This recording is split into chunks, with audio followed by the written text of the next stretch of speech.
And we're live here in Nourish, Heal, and Thrive. We have another exciting interview. I'm really excited to meet Loren Crawford here today. He's a healer and a coach. And yeah, we met through his posting in the group, and I'm excited to learn more about you, Loren. So thank you for being here. Great to be here. Thanks for the invite. Yeah. So why don't you just start off by sharing a little bit about who you are, where you're from, and what you do? Sure. I'll try to be concise. I can be verbose, so give me a timeout if I get Okay. going. So my journey was really one of discovering yoga at the age of 29, and I was a skinny kid.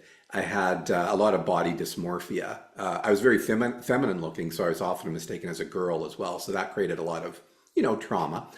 And when I found yoga, what I learned over the first few years of doing it, it was more of a physical practice, was that I started to like my body. And so that was a really powerful thing. I'd already started going to the gym, so that was a bit of an evolution as well. It took a bit of time for that to happen. But then the yoga journey took me on a much deeper kind of path than I thought it would. I ended up on this deep spiritual journey. And, to this day, some 30 years later, I'm still studying in the tradition and learning and a lot of the Eastern sort of mystic traditions and wisdom traditions, as they're called. So that became a passion of mine. So I had a career and then I had my yoga life. And the yoga life ended up taking on a life of its own, where I created a yoga program. I was certifying yoga teachers, doing all this stuff, running a small yoga business as well as keeping my day job. So I was a busy guy. And what I learned over that time was a lot about my own personal development for sure. And then with working with people, what that looked like, and the whole idea of us as whole beings, so there's a physical aspect of yoga for sure, physical aspect of working out for sure. But then there's this inner stuff that can sometimes become more of a problem than many of us realize.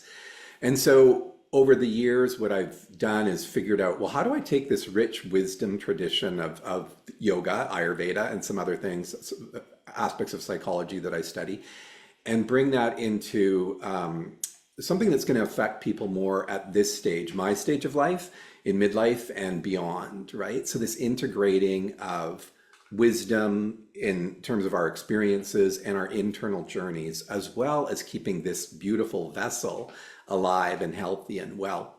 And so that's really what my coaching thrust is now.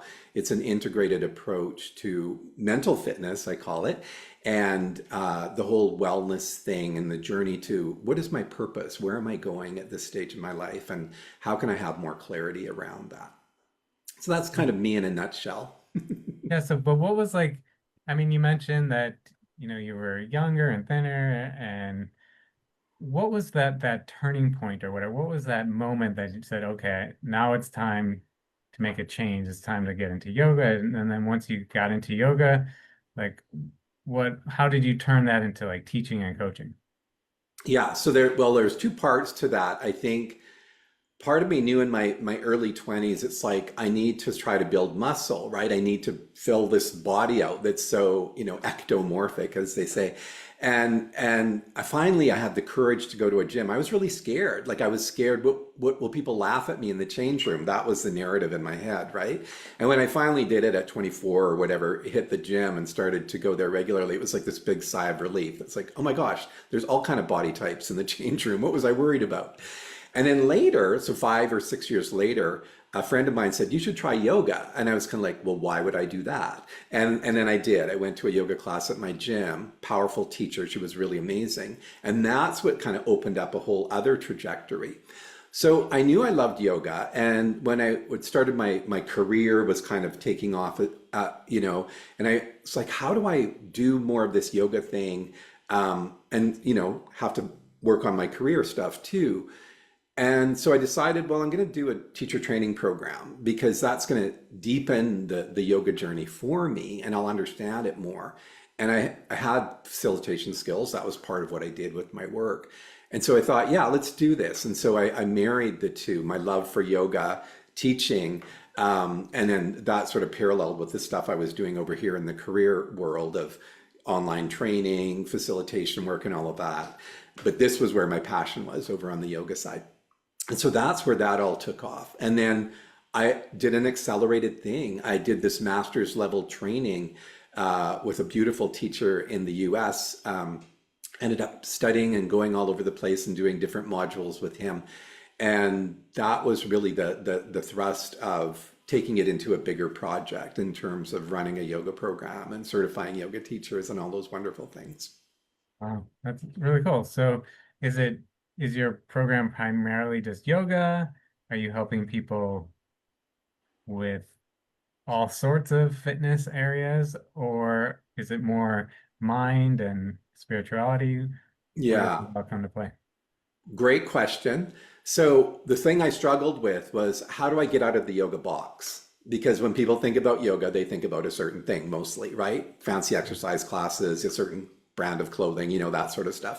Yeah. Um, and all these sleek and lean physiques. Well, when we're in midlife, it may not be that. So this is where coaching appealed to me because I wanted to be able to approach some of these bring some of these teaching forward in a different way that wasn't about yoga.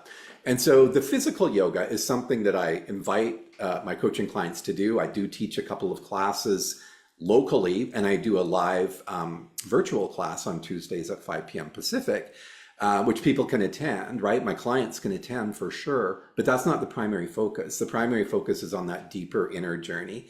And so the meditation, the breath work is the most powerful tool that we all have at our disposal. And we don't really know how to use the breath strategically.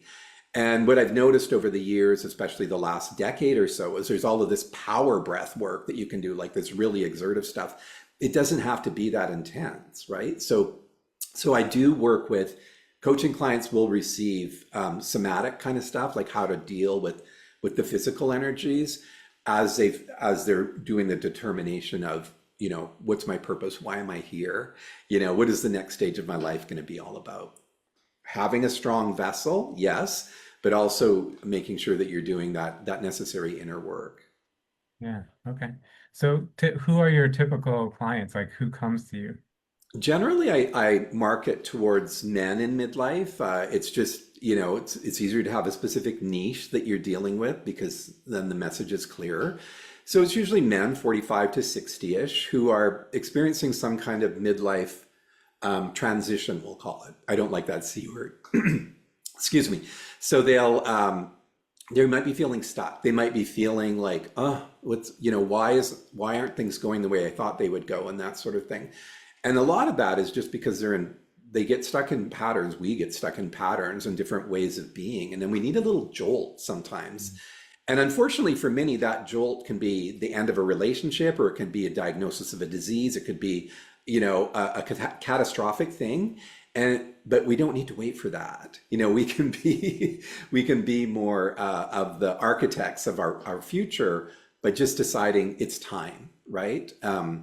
And that's a transition that can be a little bit challenging for men because men aren't always ready to sort of dive in or take the next step. Oh, I'll figure this out on my own. Oh, I'll just suffer the malaise that I'm feeling and I'll somehow get through it. Meanwhile, relationships are crumbling, maybe even their health and their energies are deteriorating, right? So yeah. Yeah, I feel like as men, most of us we're brought up to, we're a man, right? We need to take care of our problems by Yeah. ourselves and By we can do it. ourselves, yeah. Yeah. So, I mean, I think this is a great tool that you're providing for people. Yeah, I love it. And part, to be really honest about it, part of wanting to work with men is also part of me wanting to work with myself in relationship with Mhm. men. So I think it's really powerful because when we build community, we're stronger together. And what men need in terms of strength, it isn't so much about the vibrato and having control and all of that stuff, which I see a lot online, especially. It's also, well, how do I touch and tap into my empathy? How do I touch into those softer parts of me that are going to help me to sort of have stronger relationships as I grow in the next stage of my life? Because we know that that's really where the thrust of our fulfillment comes from. It's in the relational aspects. Yes, we want to have a strong and vital body, but we also want to have the capacity to connect and interact and be, with others. Yeah. So is like community a part of your program where you help people with that area? Definitely. A lot of the fellows I've worked with do prefer one-on-one, and I'm constantly encouraging the group dynamic, right? Like Mm. coming into a wisdom circle, and that's the focus where I am right now is building those circles of connection. And they can be just in terms of hanging out for like a session like this where we're having some discussion, having some facilitated kind of communication with each other. But it's a challenge. I'm not gonna lie. Like to have men show up and be vulnerable. We can do it in Facebook groups for sure, where we're posting. But I Yeah. think there's even more richness in this, where we're having the exchange, and there's some energy moving between the group by way of Zoom. I mean, Mhm. Zoom has become a powerful, or any other, platform has become a powerful way for us to engage and connect. And the nice thing about that is, it's not limited to geographical restrictions or areas. Yeah. Yeah, absolutely. And part of the reason I started this Facebook group is to build a community like that. It's not just men, we have men and women, Hmm? but I Yeah, think interaction and doing all that, like you said, is really important. So, yeah, thank for you sure. for providing that. So, if I went through a transition like you talked about before, because I Mhm. waited, what would my first step be if okay, I know I need to, something's got to change, but I don't know what to do next. Exactly. And that's quite you've kind of nailed it, right? Like that's the question. What do I Yeah, do next? And so there are books, there are certain books that are written around this often framed in the midlife crisis kind of way. yeah, There are certainly thought leaders out there who are sharing their ideas, and I'm becoming one of them. Like that's my modus operandi is to become one of those people who provides information platforms to help people address that question, what do I do next? yeah, um, the thing is, once you're at that stage of what do I do next, it's about finding, in my view anyway, finding the right fit with who do you want to work with. And there are often a lot of different avenues one can pursue. But if it's coaching, for example, we want to make sure that there's a good energetic connection between who you choose to work with. And also, what I think is really important at this stage of life is recognizing that a lot of those tools from our past that served us really well, that got us, into our professions and to achieve success and all that, those were all well and good. But as we're moving into the next stage of life, it's sometimes called the autumn of life, the next chapter, whatever phrase you want to use, we need new and different tools that serve us in different ways. And I think that's where I have a lot to offer in terms of having studied so much in those more Eastern and mystic traditions where it is more about the inner whole being, not so much the checklists of what are my strengths and what are my skills and how am I going to find a different and better job. And there are lots of coaches out there who can offer that kind of career support, but I'm really looking at what has been, I call it the quiet pivot. And it's kind of where men are at that place where they know they need a little bit of a shift.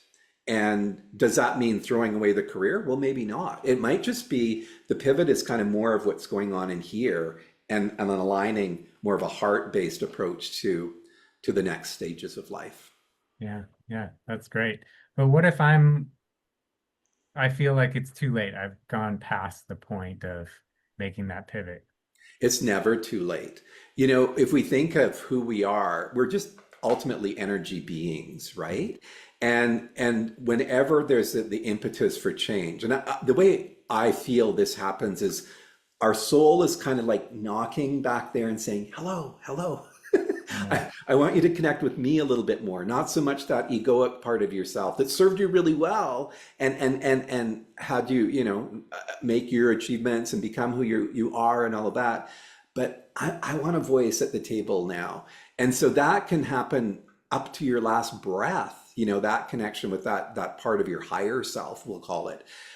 So it's never too late to begin this journey, right? And I've certainly worked with men well into their 60s who are at that point even just kind of struggling with, What do I do with all of these life experiences and skills that I have? I'm not really sure.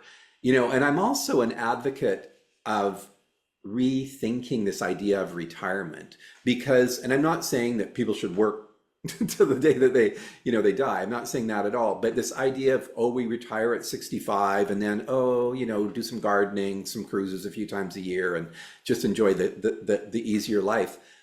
You're going to be living for a couple of decades, maybe three.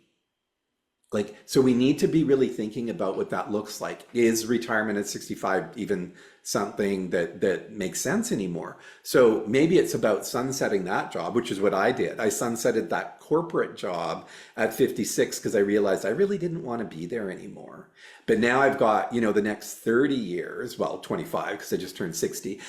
We've got the next 25, however many years to really become this next version of myself and to grow into a better and bigger version of who I am or who I even thought I could be.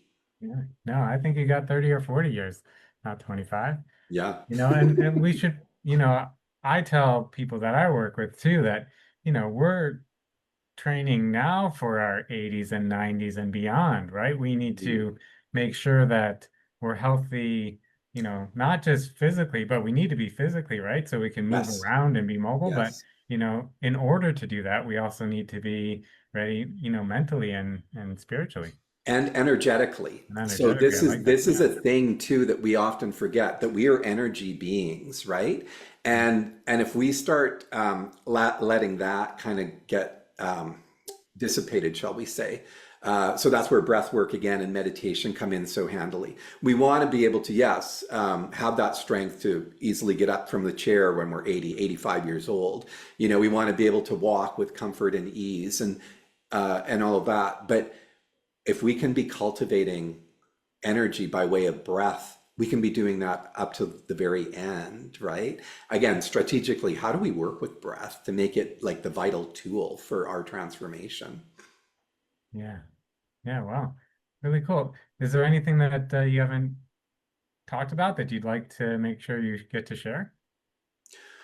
One of the things I'm focusing on recently is mental fitness. And when I've been doing the work over the years, I was the first teacher I worked with for 15 years had a beautiful program on cultivating your dharma, figuring out what's your purpose here. And I learned so much through that work and was certified in delivering that work. And I bring some of that to what I do now. Like, how are we figuring out our life's purpose? And one of the things that we talk about in that is how do we sabotage ourselves? How do we get in our own way?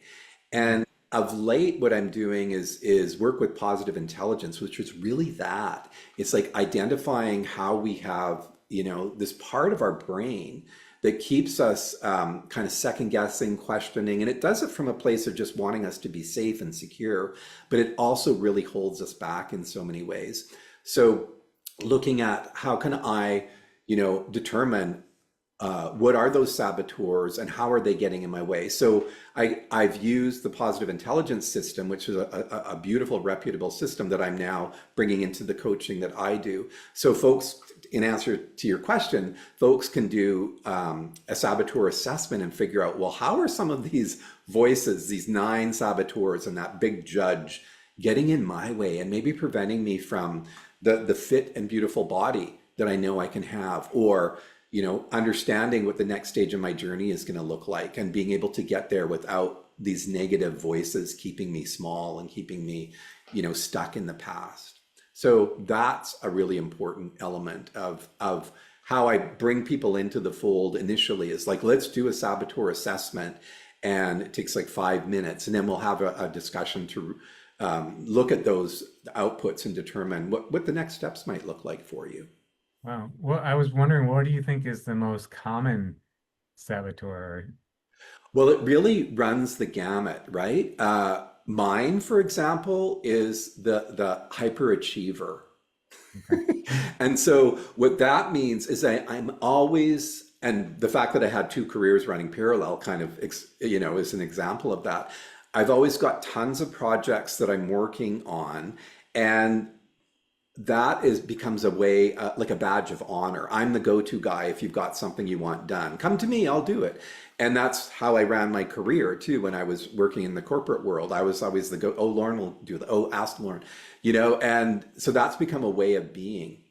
And the problem with that is it's good to have drive and it's good to have that self-motivating kind of energy because not everyone has that, right? And it's also good to be able to connect to goals and know where you want to go. For me, that was delving deep and 3 decades later into this whole spiritual journey stuff, which I continue to do. But it gets out of control.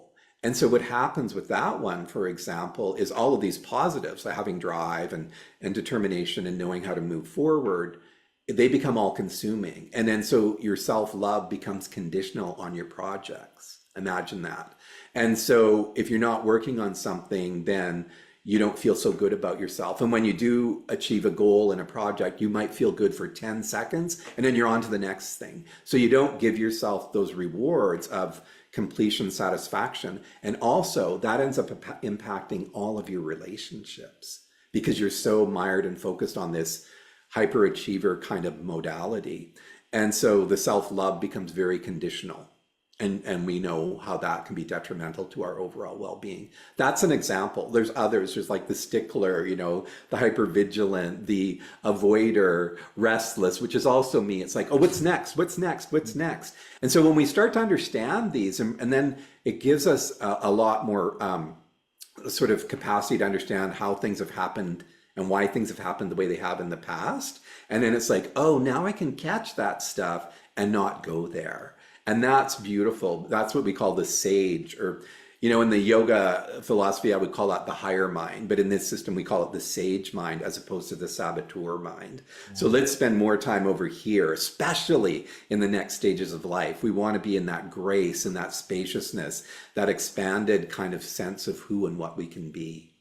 Yeah. Yeah. Wow. Amazing stuff. Thank you for sharing, Lauren. How do Mhm. people find you? The easiest way is, well, my website is simply my name, lorencrawford.com, but they can also find me on Facebook, on LinkedIn, Loren Crawford Coaching on LinkedIn.